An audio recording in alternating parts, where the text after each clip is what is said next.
Well, welcome back to our Wednesday night, and we were supposed to have this as the last installment of our Home Again series, but actually we want to hold over next week and talk about the celebration scene, the celebration of the father welcoming the son home. We'll see some of that tonight, but mostly we're talking about how the older son reacts, and it'll make more sense when you see the video clip for tonight. But I wanted to start by talking about surprise endings, spoiler alerts.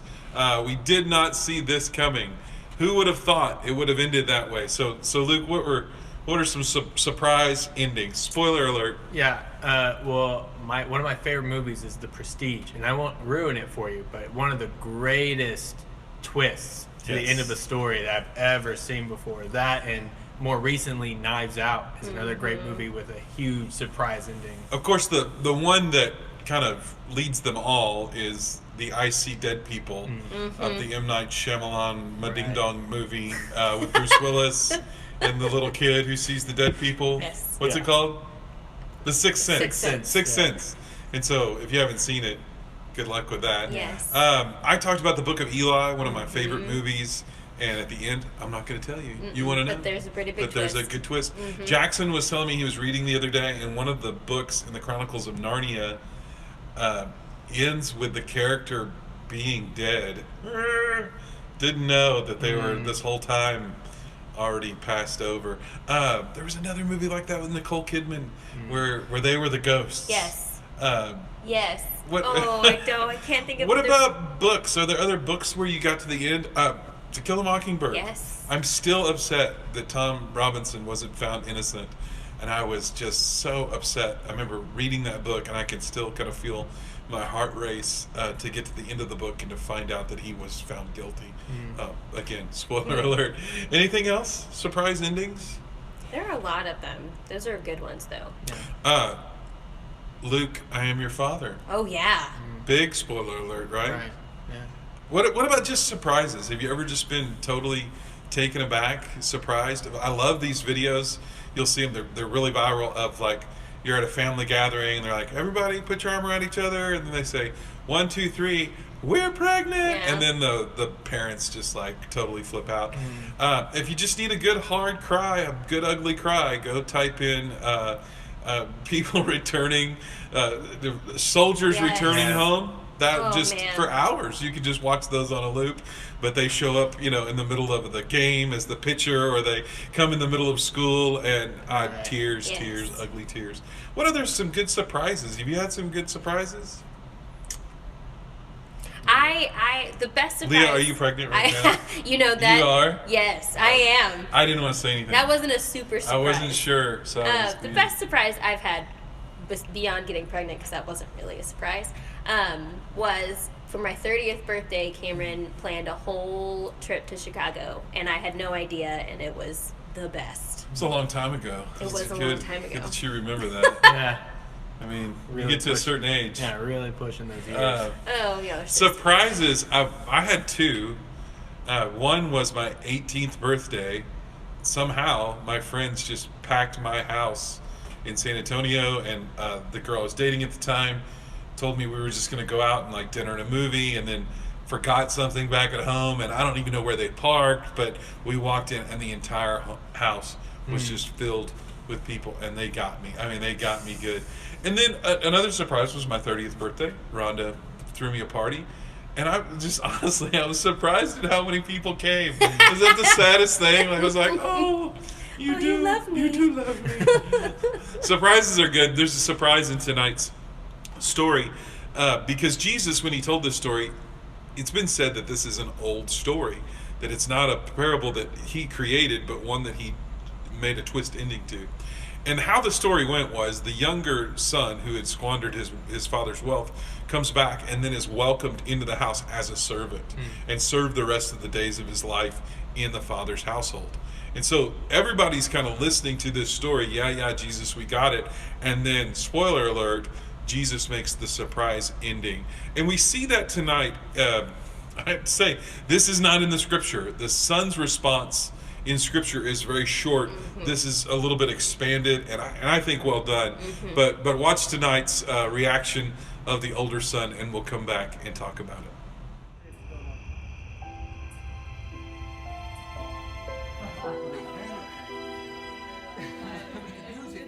at nothing. I'm laughing at nothing. You know what I mean? Not really not R-rated. This is, yeah. So she ends up coming over, and we were out in the front yard on our bicycles, and he eventually comes running out the door. He charges us. No, he's wearing.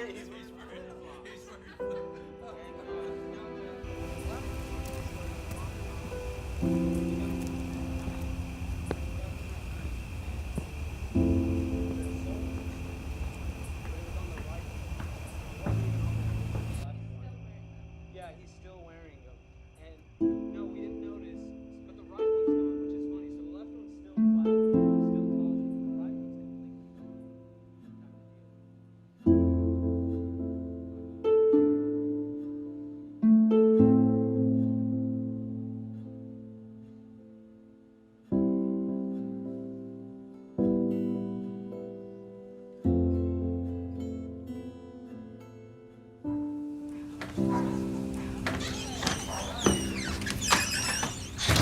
Come on back inside. We're waiting for you. Man, it's exciting. Come see your brother. Stop. Just stop and go back inside. Hold on. Wait! Wait. Why? Stop running from me. Come talk to me. Run from you. Yes. I've never run from you. I've always stood by you. I know. Then why has that never been good enough for you? It is. I don't get it. He's your brother. He's home. It's good. No, he doesn't deserve this. He's home. He doesn't deserve to call this place his home. He left us. I know, but he's your brother. He's my son. I'm your son, too. I know that. But no matter how hard I work, he will always be your favorite. I don't love him any more than I love you. No. No, I get it now. No, you don't. Yeah, I do. I get it. No matter how hard I try, it's never good enough. It's never good enough. You are good enough without... No, it's no matter how hard I try. You don't understand. No matter how hard I try. You it's are never good enough without trying. Stop saying that! I'm not. It's not about being good enough. Will you please just stop trying so hard? Just come spend time with us. No. Just come spend time with your brother and I. No. No. As long as he's here, I won't be happy. He doesn't deserve you. He doesn't deserve all of this. But when he leaves again, and he will, I'll still be here. And maybe then, I'll be good enough. And maybe then, you'll see who's earned the right to call themselves your son.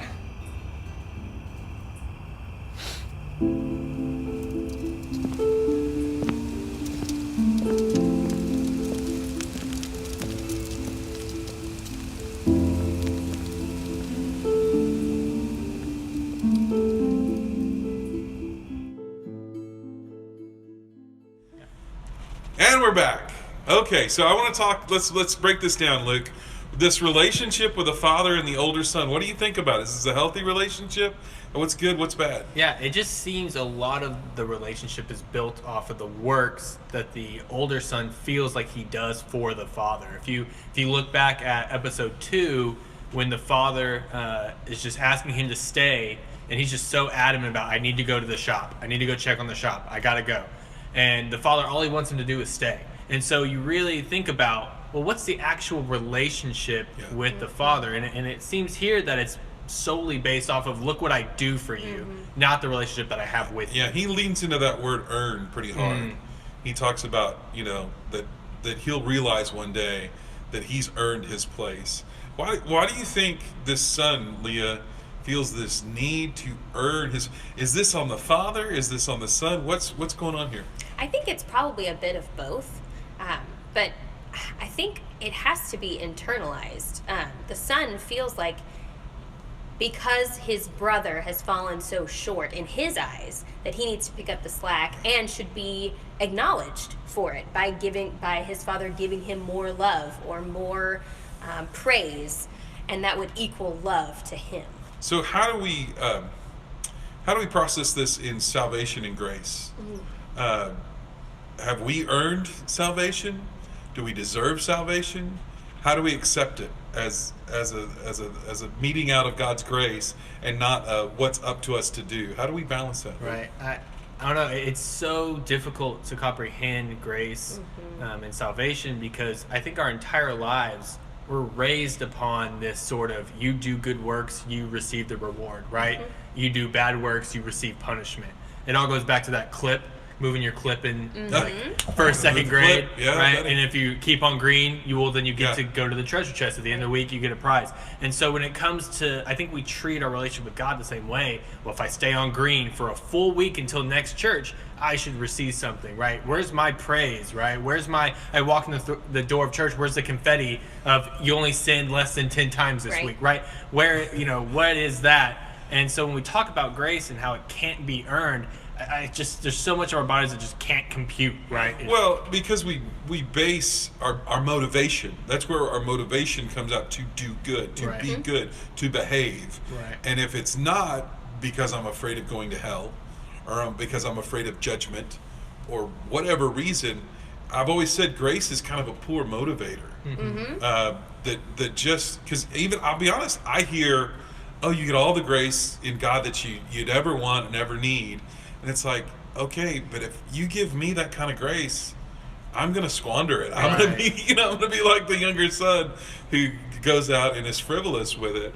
I want to talk tonight about earning. And so let me tell you a little story. You might remember the story of a prison guard in a penitentiary in the Middle East. And if you haven't heard the story, the conditions were horrible, terrible, just nasty place to be.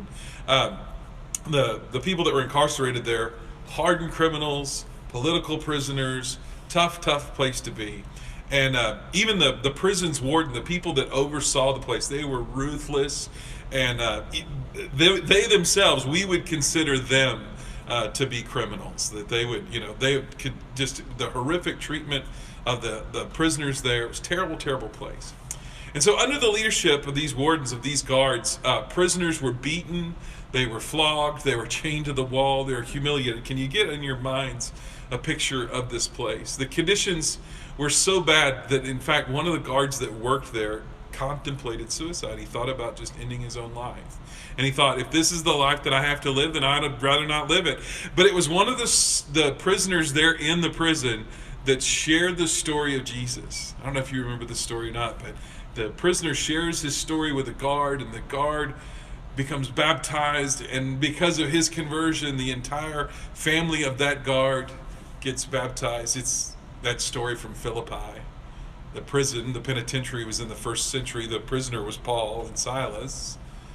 And to that place, to that former guard, or maybe he kept being a guard, Paul writes that beautiful letter in Philippians.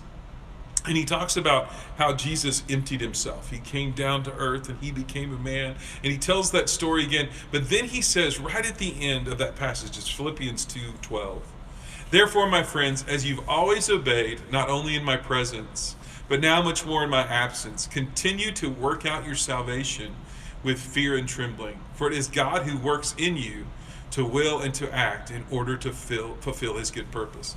So let me ask you this. When you hear the words, work out your salvation with fear and trembling, what do you think of that, Leah? Does that give you some pause? Is that some concern? How do we work out our salvation if it's all grace and we don't earn it? What is Paul saying there? I think you have to accept that the grace is there. Yeah. But it's still your responsibility to live your life for Christ. There is still work to be done. It's just you don't have to earn the love that was already given to you. So we're working out of it, not working for it. Yes. Luke, what about you? Does that make any lights go off? Make you a little bit of a cold sweat to hear you got to work out your salvation in fear and trembling? The words work out often. Just anytime. Yeah, just anytime. You work out, you're done. Right. But I think along those lines, I think that we are so caught up in, I just have to be better than the person next to me, right? If I can stay, even if I'm middle of the pack, right? If I can just blend in, not be totally bad, C's get degrees. Exactly. Yeah. And it's that mentality. And so I think he's like, well, no, it's a step further than that. You shouldn't just want to blend. You shouldn't just want to accept the grace.